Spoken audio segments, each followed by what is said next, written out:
Our next guest, we're going to have him in a minute. This is pretty interesting. This is a guy that I reached out to. A lot of guys reach out to me. They want to come in. They want to get their message out. I asked this guy to come on. This is a colonel. You know what I think about military guys? Highest of respect. Highest of respect. Same as you guys have for him. But Colonel Rob Maness, he's running right now for the Senate in Louisiana, for the United States Senate. I hope like hell he wins. He's endorsed by Pat Miletich. You guys know where Miletich stands on the issues. That's a straight shooter. If Miletich tells you, hey, this is a man of integrity and you need to listen to him, you can take that endorsement pretty well. I then look into the guy. He's got endorsements from Dr. Ben Carson. He's got them from Sarah Palin. He's even got them from our good buddy Tim Kennedy. This is a good dude, and we need this guy. We need guys like this to win. We do. We need guys like this to run. But this is a political outsider. This guy has no experience. I don't like experience. I really don't like it. Whenever I hear that in a politician, oh, I've got experience. I've been in for 20 years. All they're telling you, and I hope to God you people know this, all they're telling you by the word experience, as soon as you hear the word experience, all that means is I've already made my deals. I've already got deals in place. I've already shaken hands. I've already compromised. I've already got favors I owe, and I got favors that are owed me.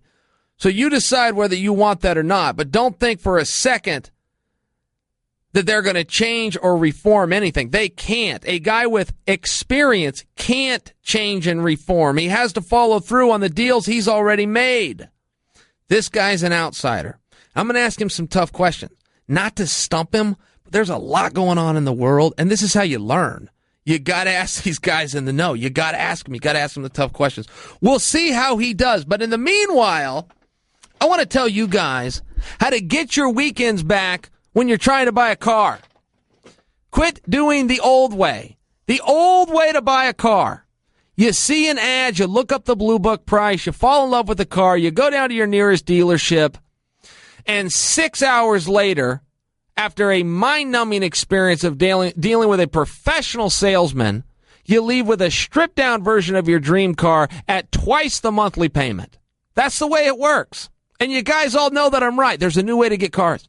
I don't give a damn if you're talking retail or you're talking used cars or you're talking brand new cars. Whatever it is you want to drive, get the TrueCar app. It's free. Just go, if you've got a smartphone, type it into your search engine, TrueCar. It'll pop right up. If you got a desktop, go to www.truecar.com. If you don't have either of those, I'd really like to know how you're listening to this show right now. When you get the app, it's fun. Go build your dream car. Just have some fun with it. Start typing in what you want. Year, make, model, color, CD player, power seats, whatever it is you want. Throw a canopy, put some rims on there, whatever you want to do. Color. Type in your zip code. It will tell you what people in your area paid for that exact same car. You take that down to any TrueCar certified dealer. There's over 10,000 of them in the country. It's hard to find a dealership that isn't a TrueCar certified dealer. Show them that cert, they honor the price, and you're done just like that.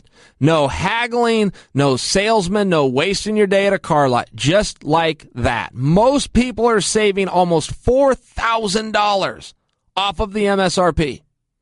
People thank me all the time. You guys follow me on Twitter, @SonnenCH, by the way. You see it. You see people in my timeline. My buddy TJ did it. I told you that. Molalla, Oregon. My buddy TJ went down, bought a Ford F-150, took his kid with him, bought the car, left the dealership, and still had his kid to hockey practice. That is a true story from my own hometown. It's that easy. Someday you're going to be wanting to buy a car. I don't care if that's today or tomorrow. Go get yourself the app because it's fun. Go play on it. Screw around. See what it costs for the F-150 like TJ bought. See what it costs for a new Ferrari. Go play around on it. Not committing to anything, and it's free. Not selling you a damn thing. Get the TrueCar app. I see my phone lighting up, which means it must be the Colonel and future Senator. Jacob, let's connect him. Let's give him some hard questions. You're welcome with Chael Sonnen. So there's so much going on in the world today, and it's so hard to learn. There's some things where you can't go to the library and pick up a history book. The only way to learn is to ask somebody. Ask somebody who's actually been there. Ask them the tough questions. Ask somebody that's not afraid to give you answers. You want to know about ISIS? You want to know about immigration? Every politician right now wants to use the word outsider. Well, an outsider is a really good thing because a guy that comes out and tells you he's got experience, all that word means, and I hope you guys listen to this, the only thing you should hear when a guy comes out and tells you about his experience is what he's telling you is, I've already made my deals. I've already shaken hands. I already know what I'm going to do. That's what experience is. That's what's being at the Capitol really means. We don't like the word experience. So everybody's trying to be an outsider now. But the truth is some of these outsiders have been there a decade or more. But they know that's what us voters want. I've got a true outsider. I got a guy who's never been there, but he's put his time in for the country. Everybody wants to come out and say, I'm going to go fight for you. Well, a couple of guys really have. The guests that I have right now, Colonel Rob Maness, who I sincerely hope becomes Senator Maness. I was told about him from Pat Miletich. You guys know where Pat Miletich stands. He's a guy of integrity, and he's a straight shooter. He's one of us. He's not afraid to get out there and do the work. And now we've got the Colonel. Hopefully, I will be calling him the Senator from the great state of Louisiana. Colonel, how are you? I'm doing great. Thanks for having me on, Chael. I appreciate it. It's good to be back with real people. You know, I'm thrilled that you're here. I'm looking through your endorsements list. I heard about you from Pat Miletich. Pat Miletich and I talk a lot. We share a lot of views. So I think, well, I got to look into this guy. Tell me he's a colonel, man. That's something that I have to respect just right there. You've got endorsements from Sarah Palin, from Dr. Penn Garson, of course, from Pat, who we just talked about, all the way down to Tim Kennedy, who everybody listening to this show knows who it is. Let me ask you one question right out of the gate. Why in the heck do you want to run for the Senate? You know what? I get asked that question a lot, and really, if it was up to me, I don't want to be a senator. But I have two grandsons, a 4-year-old and a 7-year-old grandson, and I have an 11-year-old son at home. And I want those boys to inherit the United States of America that my dad and his dad and mom would recognize, and that we would recognize if we took an American history class, a real American history class. They deserve that. They deserve a land that doesn't oppress business with overregulation. They deserve equality of opportunity for everybody, no matter what station in life they're born into. That's what my grandsons deserve, and that's why I need to be the next United States Senator for Louisiana, because with my background in the military and my education at Harvard University, at the Kennedy School, and at the U.S. Navy War College, I have master's degrees from both, and I studied international security, foreign policy, national strategy, at both those institutions, but I also have real-world leadership experience that is not based on the political world, but the real world, where I have actually advised the chairman of the Joint Chiefs of Staff and Secretary of Defense and President of the United States on things like nuclear operations and strategy. And I was in the Pentagon on 9/11, and after that I was asked to help plan the war against al-Qaeda, the initial response to that. And after that, I was asked to go back and command the B-1 bomber squadron and take them to fight in the war. You know, my experience comes from those real things in the real world and real interactions, you know, and I'm a guy who's given an order on the field of combat and had to look at the consequences of that order and the results of that order that very night and have to accept that and move on and get the mission done. That's what real people do. Yeah. Not these people, these weak-ass politicians up in Washington, D.C., they don't know what real people do, and they don't know what real people expect. You know, Colonel, I appreciate that so much. You know, there's never a time when we don't need a military man in there. There's nothing bigger than defense. And, of course, the President of the United States instantly becomes the commander-in-chief. And so many times, you know, you've got all these different packs, you've got all these different unions, they all make endorsements, they all do their thing. And the one thing I've always wished, I've always told people this, there is no bigger vote. There's no bigger union or pack or organization whose opinion matters more than the military. And that's one group that never speaks out. They never endorse. They never see. You see the obvious political problems with them saying it, but they're happy to talk to you behind the scenes. And when you can get a guy with your resume, when you get a colonel in there, it's a big deal. It matters. I want to ask you something right out of the gate. ISIS. ISIS is everywhere. We all hear about them. I think of myself as an educated guy, mainly because I'm interested. I look into it. I ask these questions. The one thing that I don't know about ISIS is what in the hell do they want, Colonel? What is it that we could do so that they stop? What is their agenda, and how do we stop them? ISIS stands for, the first two letters are Islamic State. They have declared themselves a nation state. They own territory in what's left of eastern Syria and northwestern Iraq.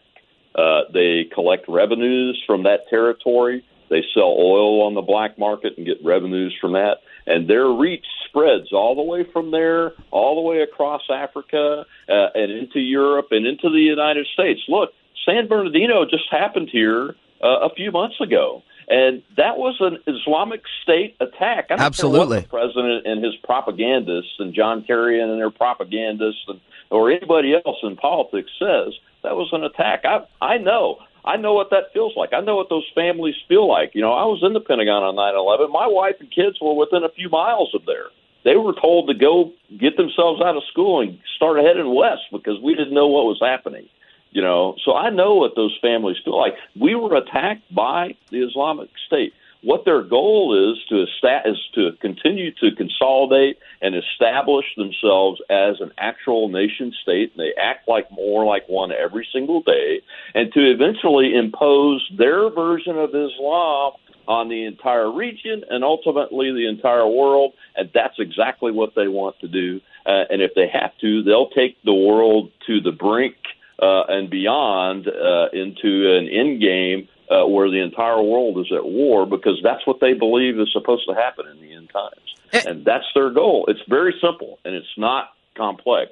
All you have to do is read the Quran to see it, and that's what they're following. And how frustrating is it for you to watch these politicians tiptoe around these subjects? You know, anytime you talk to a military guy, they'll tell you there's one way to deal with people like this, and you got to kill them. You got to stop them. You got to find out where that evil lives, and you have to stop it. There isn't a time for reasoning and re-educating. I mean, you've got some politicians that want to grab groups of these people and bring them to America and give them a new way of life, and you just scratch your head going, we don't always have time for that. For a lack of another word, we don't always have time. They got plans that are on the docket right now, and we got to stop them. Am I wrong? No, you're absolutely right, man. Look, in the military, we learn from a strategic and an operational perspective, there's four things you got to do, and it's not complicated. First, you have to identify the enemy. The enemy is Islamic jihadist extremism, okay? That's the enemy. They've declared war on us. Get past all this political correctness bull crap, and let's call it what it is. So first, you identify the enemy, these Islamic jihadists. Then you got to find them. Well, I know where a lot of them are. I just described it to you. We know where they're at. We know where they're at in Africa and Libya, which we should never have gone into, by the way, because the dictator there was actually cooperating with us. So we found them. We know where most of them are at. We know a lot of them are in Europe, and we know there are some in the United States because our border's not secure. So we know where they're at.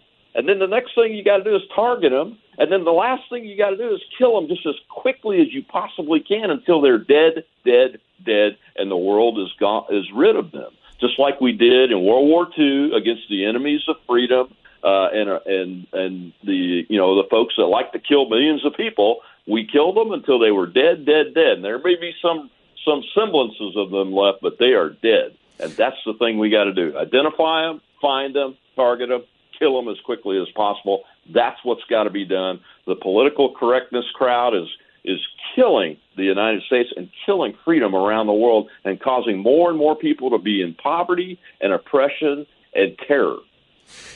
Colonel, I can't thank you enough for saying that. You know, I appreciate that, and it's a hard reality, but it is the reality. And if you're running for the Senate or you're in some kind of leadership, you got to make those decisions. And when I see these people on TV trying to dance around and give a political correct answer, it's like, guys, this is real black and white. They're trying to kill us. They've declared war, as you said. And, you know, the other thing, people always call them cowards and monsters. These guys are a bunch of terrible things, but they're not cowards. And what I mean by that is they are willing to die for their cause. And when somebody declares war on you that is willing to die for their cause, sometimes you got to give them what they want. It's as simple as that. Absolutely, they are not cowards. They're very courageous, and they are willing to die for their cause. Just like when I spent 3 decades in the U.S. Air Force, I was willing to die for my cause, which was to protect and support and defend the Constitution of the United States. That was my cause. And when my country called on me to do it, I tried to do it to the best of my ability, and I tried to command folks and lead folks to do it to the best of their ability, even though it might be required that we sign and fill out that blank check, which represents the life that we put at risk by volunteering to join the military. And that's the kind of attitude and kind of approach we've got to take to these folks. You've got to realize that they have a cause, and their cause is the end-all, be-all. And if we don't address them as a group and as a nation and annihilate them, then we are going to be in really big hurting status. I mean, look what just happened in Brussels and what's happened with, they think that the Europeans think that they've got more than 5,000 jihadis that came in with the refugee flow in the last 6 months. 5,000 jihadis across Europe. Well, they've taken in about 800,000 folks, and we know that about 25% of Islam is radicalized and is in this category of Islamic jihadist extremism. That's a lot more than 5,000, okay? And we've been bringing in folks from all over the place when we shouldn't be doing that. You mentioned refugees. Look, you need two things to adequately vet a refugee. The refugee needs to come from an area of the world that has an actual government that has kept records, and then you need a human intelligence network operation on the ground there so you can adequately vet a refugee. We have neither in Syria. We have neither in northern Iraq, what territories are being controlled by the Islamic State. And it's in control of territory in 33 different nations. Senator Rand Paul and Mike Lee put a bill together to try to get passed to stop the flow of refugees from all 33 of these nations until we could adequately vet them. And it was actually voted down by the folks that are supposed to be taking the same oath that I took to support and defend the Constitution of the United States, which means their number one duty is to defend this nation. They voted that bill down. And all we want to do is be able to vet these people before we bring them into our country. That's all we want to do. That's all we want to do. It has nothing to do with their religion. It has everything to do with our security and safety. Look, your sons and daughters and my sons and daughters and grandchildren, they deserve to live in an America where they feel safe and secure. Well, I'm here to tell you, I left the military 4 years ago, and I was satisfied that my country was mostly safe and secure. But today I carry a sidearm with me almost everywhere I go. And my son, that's 11, asked me about what are these Islamic or Muslim community centers and things because they don't feel safe anymore. It's our job to give them safety and security both here at home and overseas. And we can only do that if we're strong and we lead in the world. Because when we're not strong and we don't lead, the world's on fire. And the facts are the world is on fire. Yeah, and Colonel, if anybody takes the time to read an article, they'll come to the same opinion as the one that you just laid out. But Americans aren't doing it. They got so much power. Their votes matter, but they read the headlines, and the headlines get distorted. You got to read the article. A point on this is immigration. People are talking about immigration, and this is somehow anti-Hispanic or becomes racist. Some of my own neighbors, and I'm talking to my neighbors, and we're talking real friendly. We all like one another. But I ask my neighbors, I go, but you guys have a fence. I know what my property is. Okay, you come on my property, you got to follow my rules. But if I cross the fence onto your, I gotta respect that's your. I got to do it your way.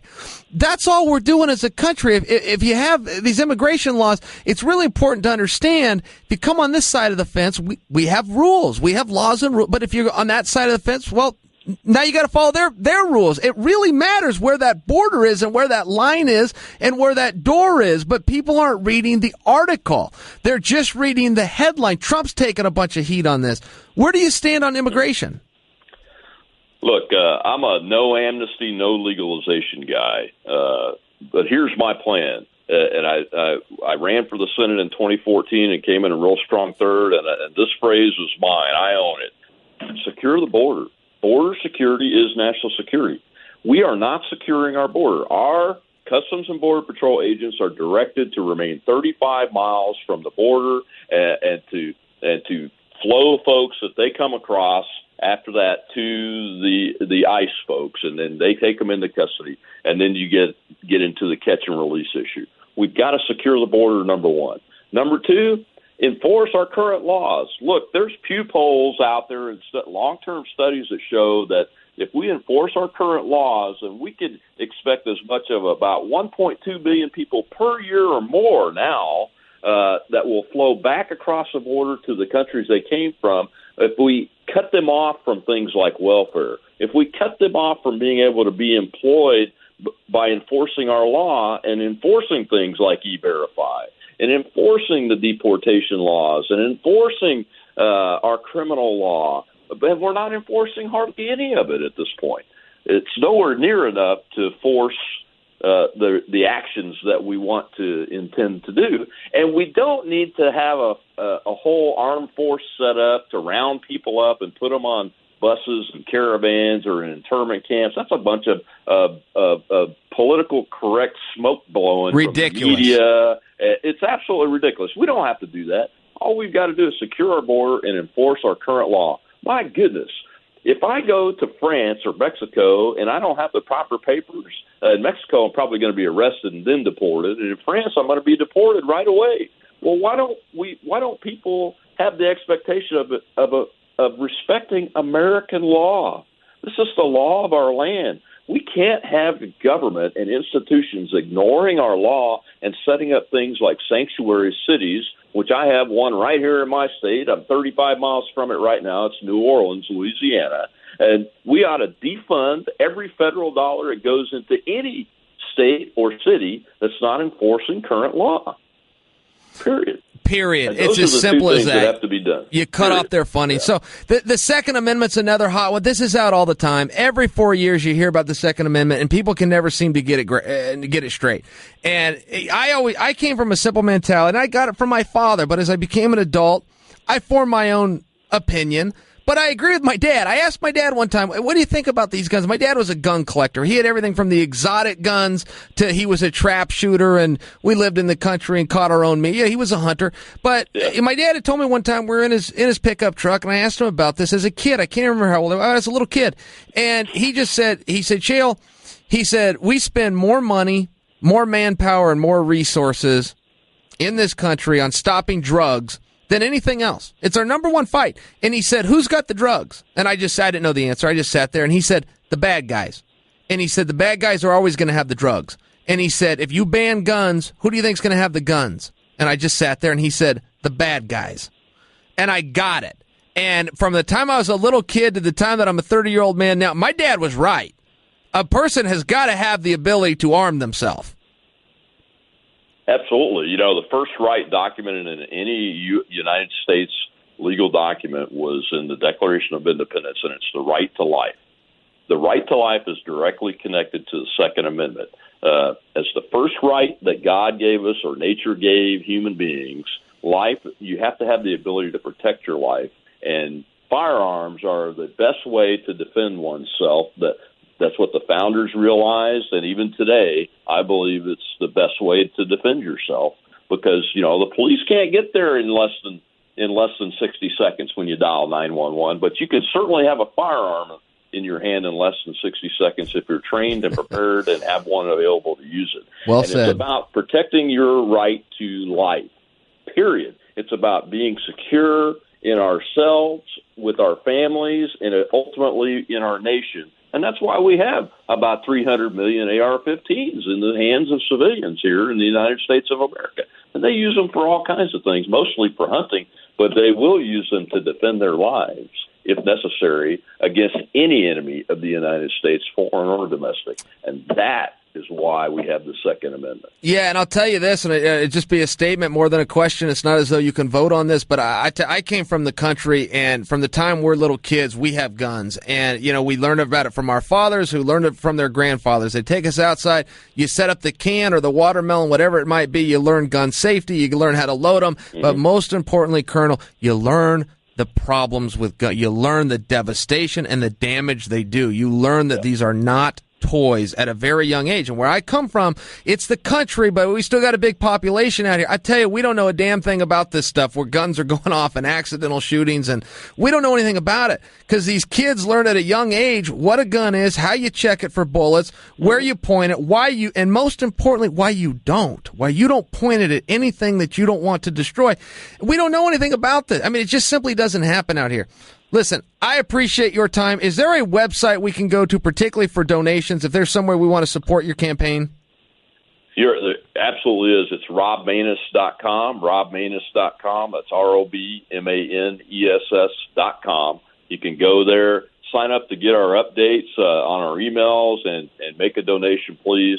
You know, we don't have to have more money than the insider politicians do, but I'm running against 10 of these, like I said, weak-ass politicians that have learned leadership inside the Beltway or in the political class, and we've got to beat them. So we got to have just enough money to beat them, not more money than them. And we've got to have those folks that are getting the information. Colonel, I looked into these guys that you're running against, and these are fine people and all that nice stuff, but some of them are even calling themselves outsiders. I did the math between them. They got over 100 years of experience between them, and a few of them are calling themselves outsiders. I'm sitting here just going, guys, listen, if you're going to lie right out of the gate, okay, I mean, you got to take more of a Trump approach. If you're a rich guy, say you're a rich guy. If you're an experienced guy that's made deal, well, come out and say that too, but let's at least operate within the confines of reality.